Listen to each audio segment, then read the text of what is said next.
They called him the narco of narcos, the Godfather. But to the world, he became a ghost. Rafael Caro Quintero. His name echoed from Sinaloa's dusty towns to Washington D.C. S corridors of power. Caro Quintero wasn't just a trafficker. He was the architect of the modern drug trade, pioneering potent, seedless marijuana.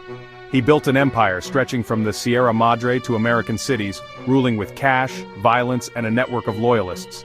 To some, he was a Robin Hood. To others, a monster.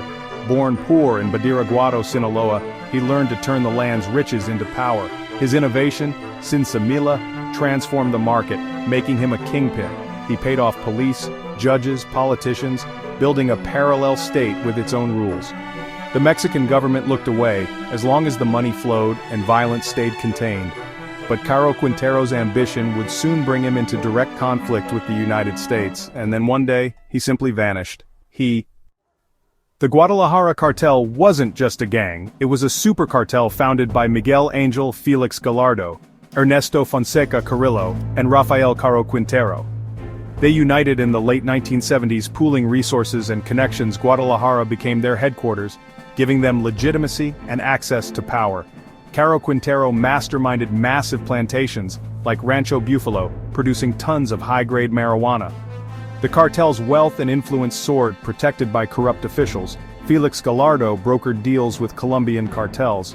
Fonseca managed the money. Caro Quintero ensured the product and enforced discipline. They controlled smuggling routes into the U.S. and operated with near-total impunity. Their arrogance grew, they flaunted wealth, hosted lavish parties, and believed themselves untouchable. But their boldness drew the attention of the DEA.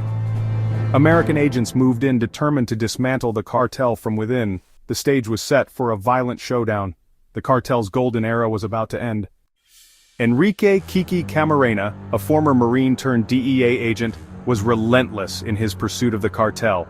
He infiltrated their network, gathering intelligence that led to the 1984 raid on Rancho Bufalo, destroying $8 billion worth of marijuana. The loss enraged Caro Quintero, who blamed Camarena and wanted revenge. On February 7, 1985, cartel operatives abducted Camarena in broad daylight.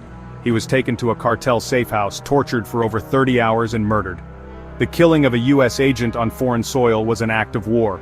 The U.S. launched Operation Leyenda, the largest homicide investigation in DEA history, pressuring Mexico to act. Camarena's body was found a month later, evidence of brutal torture. The line had been crossed. There was no turning back. The hunt for Caro Quintero began in earnest. The cartel's shield of impunity was shattered. The U.S.-Mexico relationship would never be the same. The war on drugs had a new face.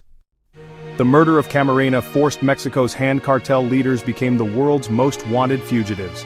Don Nito was captured. Felix Gallardo went underground. Caro Quintero was found in Costa Rica, arrested and extradited to Mexico. He was convicted and sentenced to 40 years in prison. The Guadalajara cartel splintered, giving rise to even more violent groups. For 28 years, Caro Quintero faded into obscurity behind bars.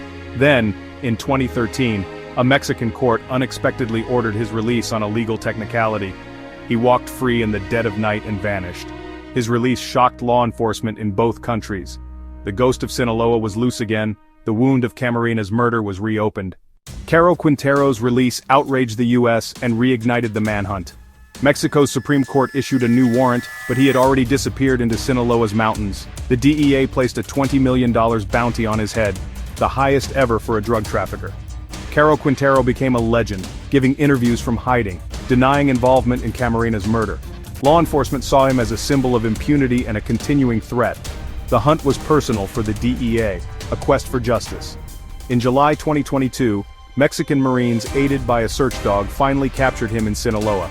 Old and gray, the narco of narcos was in custody once more. His decades-long flight was over, but his legacy endures.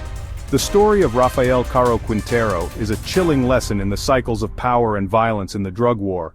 What do you think of this decades-long manhunt? Subscribe, like, and comment for more true crime stories.